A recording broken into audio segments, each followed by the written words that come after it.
Hey everyone, Rho here. Today we are talking about one of those moments within the lore that truly makes the 40k universe just so great to me. One of those moments of light amidst the grim dark. And that is the compassion of Shiban Khan. Now, general spoiler warning to begin, but also a specific one for the Siege of Terra series novel Mortis by John French.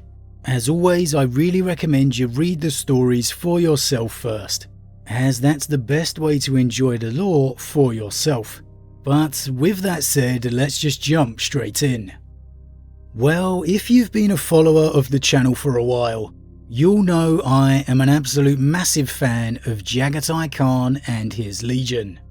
This once largely unknown force was shaped and moulded into some amazing characters throughout the heresy journey right before our very eyes. Chris Wright crafted one of the absolute standout narratives for this Primarch and Legion through the events of the novel Scars and beyond.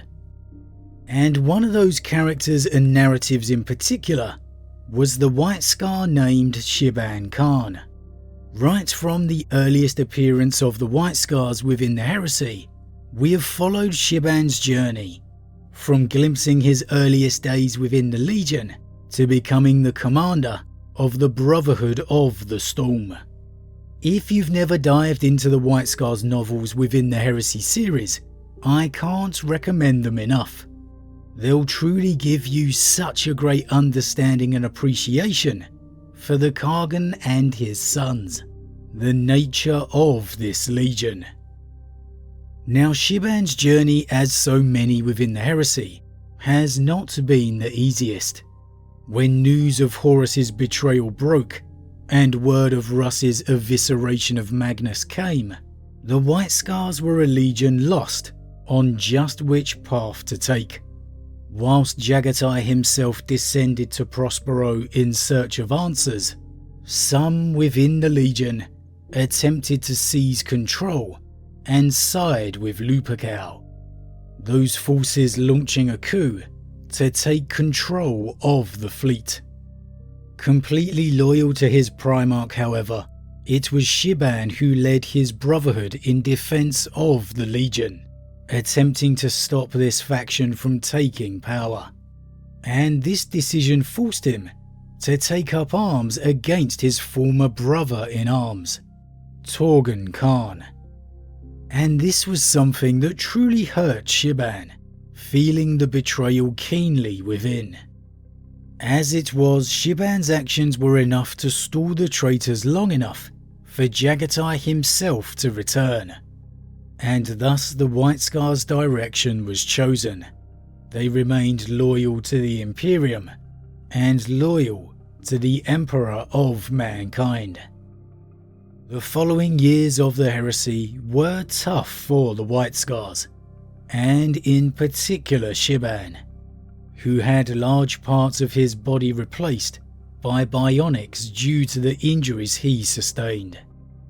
It all really began to take its toll, and instead of the signature laugh that the Scars once had, instead Shiban became far more somber, and dare I say grim in nature. As so many of the White Scars Legion were lost throughout their journey, as so many of his brothers were taken, Shiban endured, manning the very walls of the Imperial Palace itself within the Siege of Terra. And this leads us to the events of Mortis. Now, I've largely been staying away from talking about the Siege of Terra until the series is ended, because as always I like to give people time to read the stories for themselves first, before we go discussing spoilers. Now, there has been one or two exceptions such as Magnus and Arda that I just had to talk to someone about. And well, as you are my go-to friends to talk some lore with, well, it's you.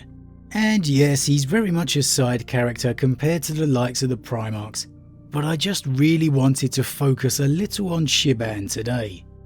So again, obviously it goes without saying, spoiler warning here, and if you haven't read Mortis, then do yourself a favour and go read it first. Now, within the Siege of Terra, Shiban was tasked with the defence of the Eternity Wall spaceport. However, through the events of the conflict, he was unfortunately lost during an aircraft crash. But the truth was that somehow Shiban survived. In an ironic turn of events, his war-torn body of mechanical replacements had largely led to him being spared from death. He was broken. He was battered, quite possibly on the verge of death, but he was not dead yet.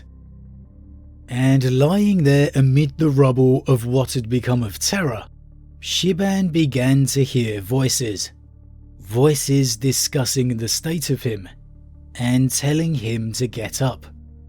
And Shiban quickly realizes that these aren't real people he's hearing, real voices.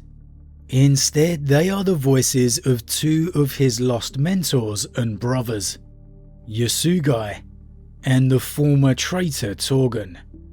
And this is a nice little heartwarming moment here, and it also feels really real. The banter of brothers and comrades of old, even as one lies so grievously hurt. It's the kind of banter that you only truly have with your real friends. If you are laying on a hospital bed in a complete and utter state, you can rest assured that one of your mates is going to make a quip about it.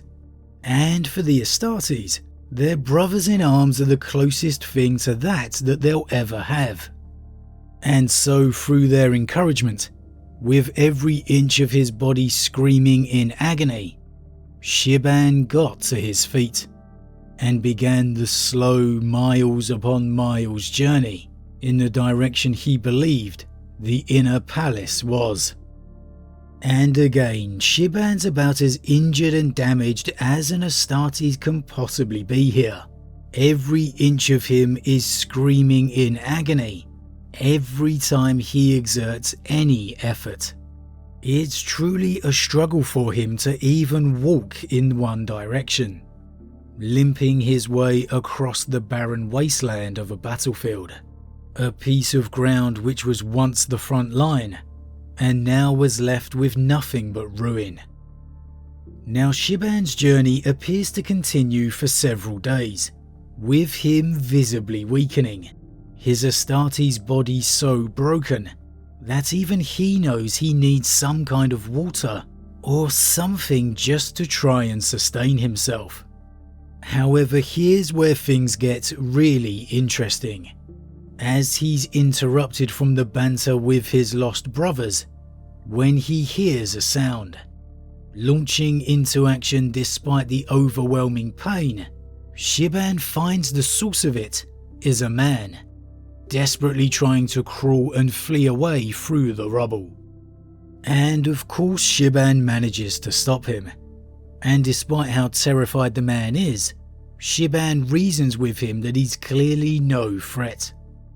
As it turns out, the man is wearing a military uniform, and he tells Shiban his name is Cole, a second lieutenant of the Militarum. But more importantly, he's holding a baby, a child. He was running from Shiban in a desperate attempt to try and protect this child. And this is just one of those moments within the lore that just grabs you. Here we are, within this almighty siege, the largest and greatest battle within the entire 40k setting, the one that just dominates all of it.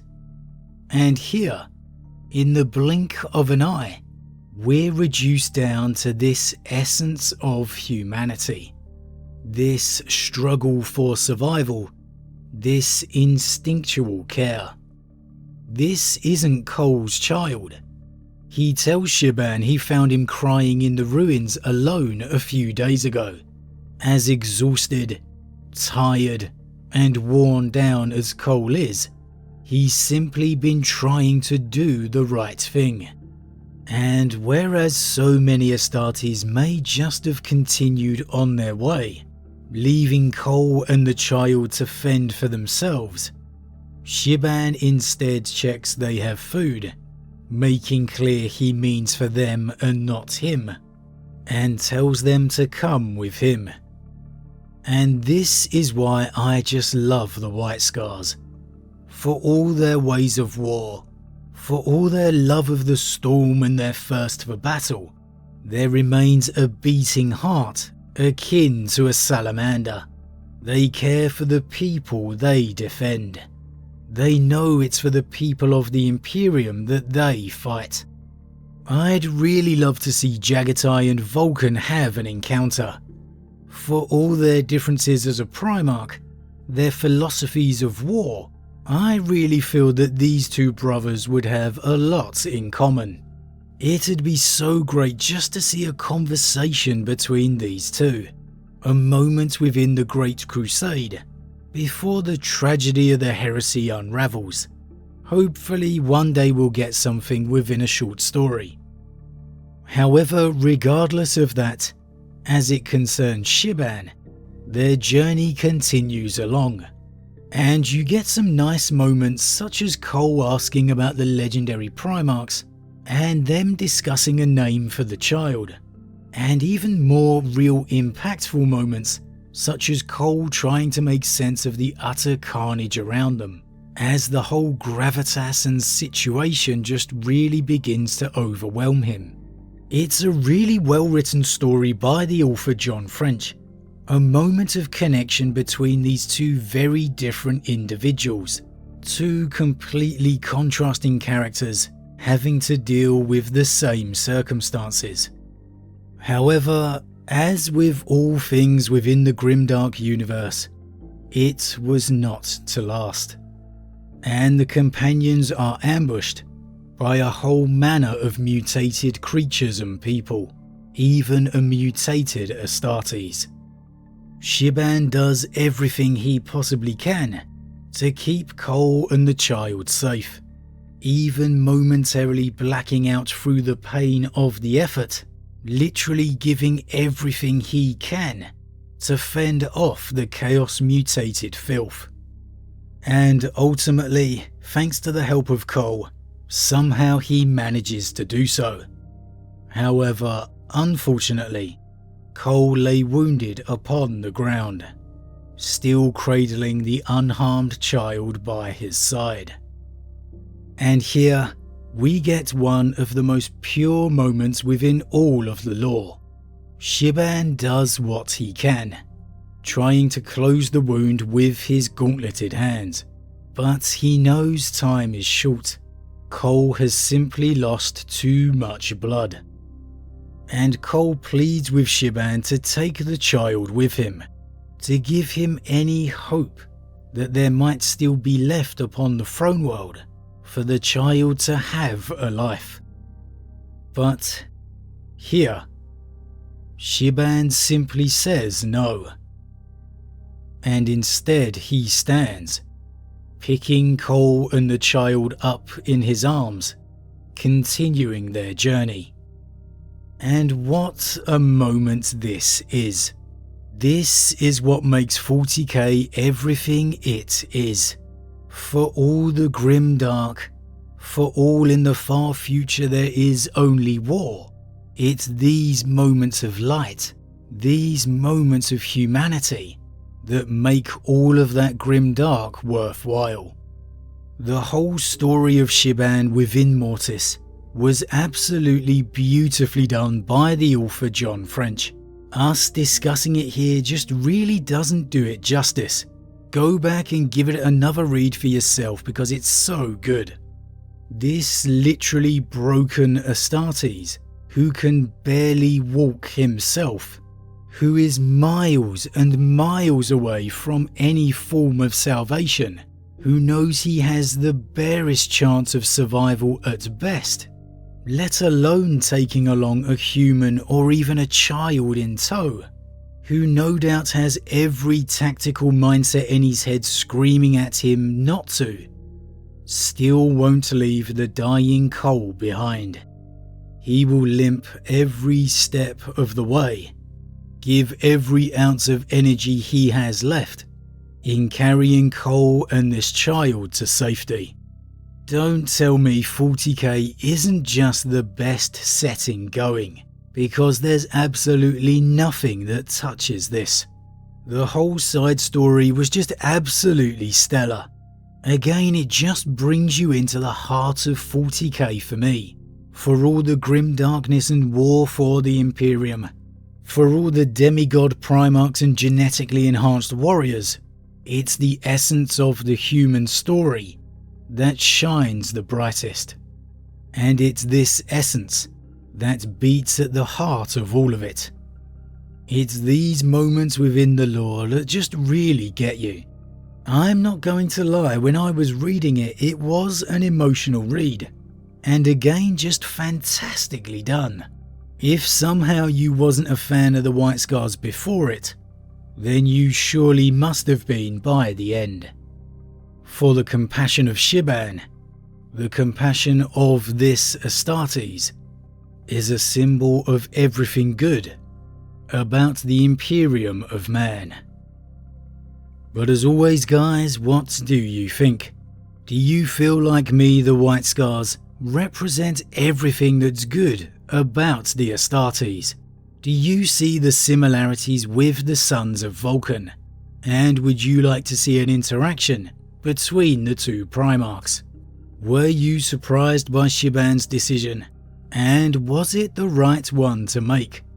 In this one action, does he represent everything that's good about the Space Marines and the Imperium? As always, leave your thoughts in the comments below, I love to read them. Huge thank you to all my subscribers, your support truly means a lot to me, it really does. And if you're new, please consider subscribing to help the channel grow. And if you enjoyed this particular vid, then why not drop a like on it too. But with that said, I am off, and I'll see you all again real soon.